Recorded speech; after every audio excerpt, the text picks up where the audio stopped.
Good morning and welcome to Live from FM 91, conversation and performance with some of the area's finest musicians and visiting guest artists. I'm your host, Brad Cresswell, and today we have singers and creatives from Toledo Opera's production of South Pacific. It opens Friday, February 14th on Valentine's Day at 7:30 p.m., and there's a matinee on Sunday, February 16th at 2 p.m. You can find more information at toledoopera.org. And Toledo Opera is a sponsor of programs on WGTE. So I'd like to say hello to Claire Lydon, who is performing the role of Nellie Forbush, yeah? That's right. Yeah, welcome to you. Welcome to Keith Thanks. Fares, who's been on the program before. Describe your role for me. Wow. Well, the first out of word, the gate, fresh out of the gate. The first word that comes to mind, he wants to live his life. Yeah. Don't we all? He killed a man. He killed a man righteously, we believe, but had to flee, or else he would have been locked up. And right. he ends up in the middle of he runs away to a cargo boat, ends up in the South Pacific, in the middle of the South Pacific, and is determined to build a life for himself. Yeah. And what is his name? Emile de Beck. Yes. With a full accent and everything, right? All right. And we also have the director of Toledo Opera, James Norman, who's directing the show here. Hello, James. Good morning, Brad. And we also have the conductor, Ernest Green. Hello, Ernest. It's good to be here. Thank you. And as a piano, we have Kevin Bilsma. So welcome to all of you. We've got a big crowd here, but we have some interesting questions, I think. And first of all, what people want to know is, what is South Pacific about? Where did it come from? What can you tell us about this musical, James? Well, this was written by the great Rodgers and Hammerstein. It opened on Broadway in 1949 and won a Pulitzer Prize. And it is actually the Broadway show that has won the most Tonys between the opening production and the 2008 revival. They have won 17 Tony Awards, including each one of the acting categories. Wow. It's the only musical that has ever done that. And it's a show about these two sets of lovers who they have problems, as all relationships do, but their problems are based in prejudice. So we have Emile, who was married to a French girl, a Polynesian, and Nellie comes and finds out that he has two Polynesian children, which throws a little bit of a wrench into their relationship. Claire is smiling at you right exactly. now. And the same thing with Cable and Liat, that, Bloody Mary, who is Liat's mother, tries to hook her daughter up with the marine cable, and that doesn't go as well either. Yeah, it sounds rather complicated, but that is the nature of great art. I mean, absolutely. Yeah. So, we have this lovely story and this lush music, and then into that we have to throw a little conflict to make it interesting. Yeah. Interesting conversations for Valentine's Day. Absolutely. Definitely. So, Keith, we've talked with you. Let's talk with Claire a little bit. Tell us about your character, Nellie Forbush. Nellie is a wide-eyed dreamer. She really is good at heart. She's grown up in Little Rock, Arkansas, and has led a very sheltered life until the war, and she decided to join the Navy to help and be a nurse. And so she ends up on an island in the middle of nowhere in the middle of the South Pacific and runs into all of these people that she has never conceived of existing in the world. She had no idea people lived like this right out here in the middle of the Pacific Ocean. To meet a beautiful, handsome, French planter. It's completely thrown her world upside down. She falls madly in love with him, and also comes up against a lot of her, deep-seated prejudices and things that she had no idea that, were inside of her, and she comes face to face with it when at the end of Act 1 she realizes. We should say that all's well that ends well, right? Well, maybe you'll have to come see the show to see the We should finale. Also say this is all based on the book by James Michener, Tales of the South Pacific. Right, yeah. So these were stories that he collected from the actual sailors and Marines and Seabees that were in the South Pacific. Well, we've been working with Toledo Opera and bringing in a lot of people who are associated with the actual veritable war, Absolutely. that took place with our South Opera Out of the Pacific. Box podcast. Yes, which you indeed. so brilliantly produce. Thank you. I'll take it. Okay. Well, let's start with you, Ernest Green, who is the conductor of South Pacific. Have you worked with these two singers before? I have worked with Keith. I have never worked with Claire, but I will tell you they are both absolutely delightful. As a matter of fact, the entire cast is... speaking as a conductor, I will tell you it's like a dream cast. Yeah. You know, everybody is very collaborative. We sort of are able to really work a lot of fine detail. You know, oftentimes when you go into a production from out of town as the conductor, you are making sure that you keep the train on the tracks and going in the right direction. But with this cast, we really are working at an incredible level of detail, musically and scenically with Jim. I mean, it's Jim is an incredibly collaborative director, and so we're able to really plumb the depths of this piece, which is very complicated musically. Yeah. It's complicated musically, and it's complicated in terms of the story and the book. Now, you last worked together, both of you, for Ragtime, right? Yeah. Exactly, Ragtime. And before that, Merry Widow. Correct. So, yeah. You're kind of the go-to for this kind of music. Well, I hope so. I mean, listen, I love this music, and it's the perfect thing for an opera company like Toledo Opera to do. It's just, it's perfect. Yeah. Well, let's hear some music. We're going to start with Claire. What are you going to sing, and what are the circumstances? Paint a picture for us. I'm going to sing a song called I'm in Love with a Wonderful Guy. And this happens in Act 1 after Nellie has thought long and hard about, whether or not she wants to, commit to Emile and live here in the middle of the South Pacific. And she has tried to convince herself otherwise, and then decides that no, there's nothing better for her, and she really is truly, madly, deeply in love with this wonderful guy. Great. Well, we'll hear it now from Claire Lydon, Kevin Bilsma at the piano, music of Richard Rodgers here on FM 91. An expression I use, I'm in love, I'm in love, I'm in love, I'm in love, I'm in love with a wonderful guy. I'm in Love with a Wonderful Guy, singer Claire Lydon, along with Kevin Bilsma at the piano.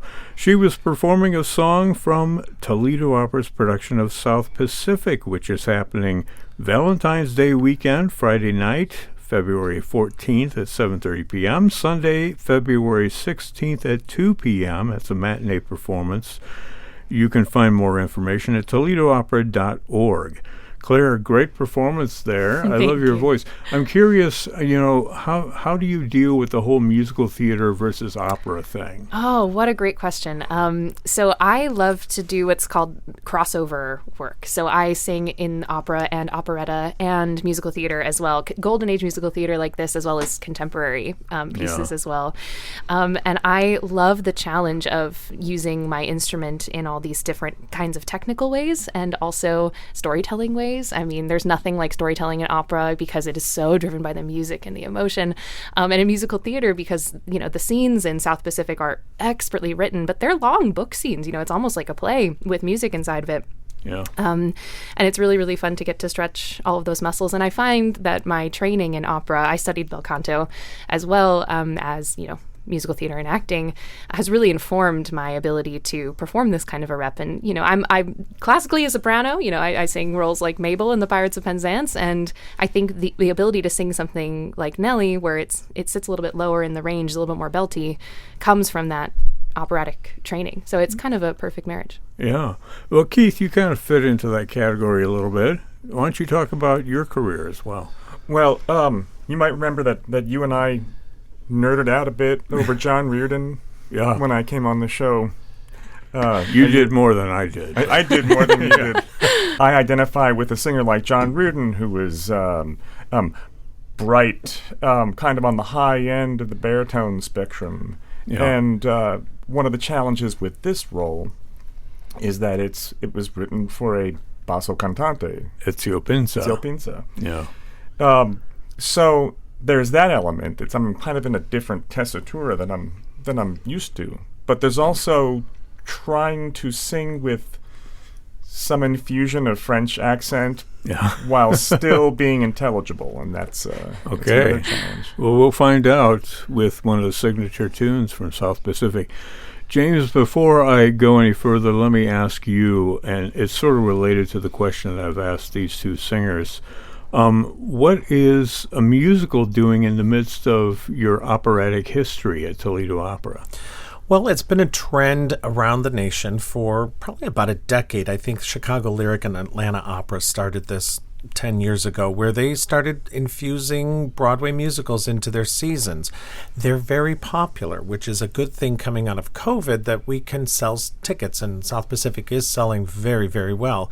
But it's also, this story, especially in these Golden Age musicals, take bigger voices. They take more trained voices, especially with Keith and Emile DeBeck.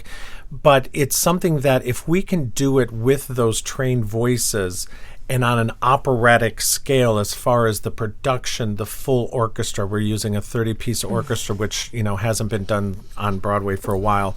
That's what we want to do at Toledo Opera. We're never going to do, Mean Girls or Legally Blonde or anything like that, but something that, not that those aren't good musicals, but something that's more operatic in scale is what we're going to do, because that's what we do well. Yeah, Rodgers and Hammerstein definitely fit that bill. Well, let me ask you, Claire, what made you decide to get into this in the first place? I mean, do you have musical memories, or do you come from a musical family? I mean, how does that work for you? Oh my gosh. Well, so I grew up in New York, and my parents met doing community theater, Gilbert and Sullivan, in a light opera company called the Village Light Opera Group in New York City. And so they met doing shows like Carousel and HMS Pinafore and things like that, Merry Widow.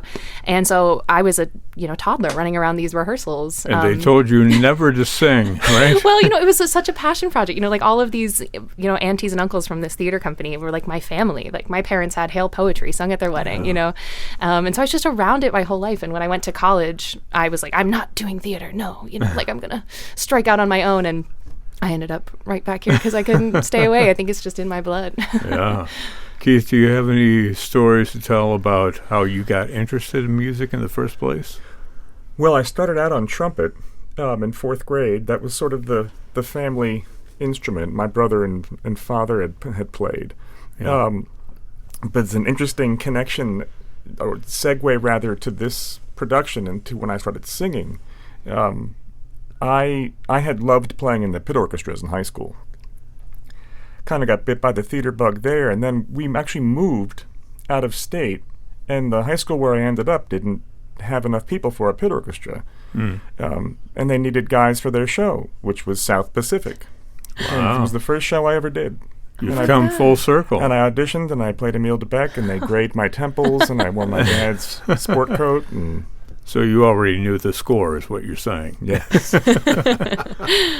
Ernest, let me ask you, how do you deal with these popular tunes? I mean, all of a sudden foot start tapping in the audience. How do you make it your own? What do you bring to that and make it a little different than maybe what we've heard before? All right, I just want you to know they got the easy questions. One of the things that I do, I am, and Jim can sort of attest to this, I am really obsessive about digging into a score that I'm working on. And that can mean going back and working through the whole thing, getting an idea of what I think about it, and then going back and doing it again as if I've never seen it before. And I do that over and over, and I do that whether I'm doing a Brahms Requiem or I'm doing South Pacific, because to me, music is music is music is music. Yeah. And so I treat everything that I do with great care and reverence. And so for me, it's not about making the music and the tunes my own as much as it is finding a way to support Jim and the singers telling the story. Yeah. So my job is to make sure I'm paying attention to what they're doing in rehearsal and figure out how to make the music support the story that they're telling. So if only all conductors felt like you, that'd be great. well, it's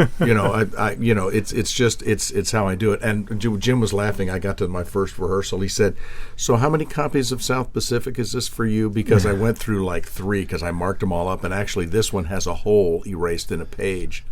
I'll show it to you, but it's in one particular place where I wrote something, changed it, wrote it, changed it, wrote it. And I think that's what you have to do. And I think that's one of the things I love about working with Jim and this company is you're not constantly having somebody looking at the clock. You get to actually explore this stuff, and they want you to explore it, which is good. Well, the reason I ask about that is because we've got one of the signature tunes of the musical coming up from Keith. Why don't you set this up for us, Some Enchanted Evening? Sure. So Emil has been courting Nellie for about 2 weeks. They met at a dinner at her officers' club, and he's getting closer to finally just coming out and asking her, but he's kind of gauging where she's at, and I think is appealing to her maybe sense of very, very, very recent nostalgia, and references this night, this evening where they met. And as I said before, he wants to build a life for himself. He is determined to hold on to this. Singer Keith Fares with Kevin Bilsma at the piano. This is Some Enchanted Evening from South Pacific here on FM 91.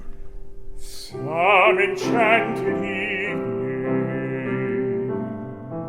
you may see a stranger. Baritone Keith Fares with Kevin Bilsma at the piano, performing one of the signature tunes from Toledo Opera's production of South Pacific. That was Some Enchanted Evening, if you didn't know already.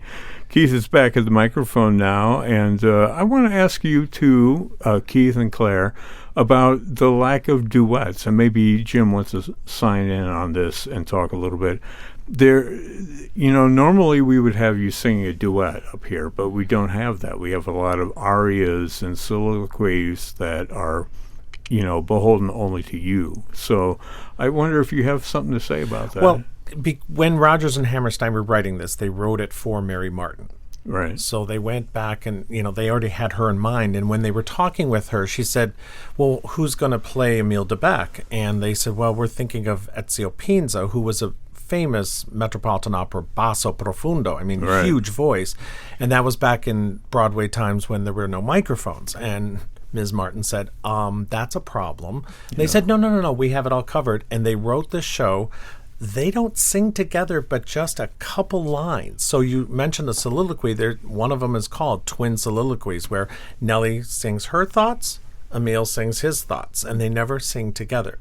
And it's interesting because they did that with the ensemble as well. The men have their songs, the women have their songs, and the only song they sing together is the fun entertainment for Thanksgiving called Honey Bun. So it's a really interesting way. None of their other shows are like that. Well, Claire, you want to say something? Well, it's just a testament to, constraints being the stepping stone to amazing creativity, because Twin Soliloquies is such a very interesting and unique piece in that way. You're in your own world in a love duet. There is maybe a little snippet in the end of Act 1 where we do get to sing together, which is always a treat. Yeah. But I think that makes that moment even more dear and even more tender and more special because it's the only one. Well, thank you guys for coming in today and talking with us a little bit about Toledo Opera's production of South Pacific. This is really something that hasn't been done in this area for a long time. Yeah. It's happening Friday, February 14th, a week from today on Valentine's Day at 7:30 p.m. There's also a Sunday matinee, February 16th at 2 p.m. You can find more information at ToledoOpera.org, and Toledo Opera is a sponsor of programs on WGTE.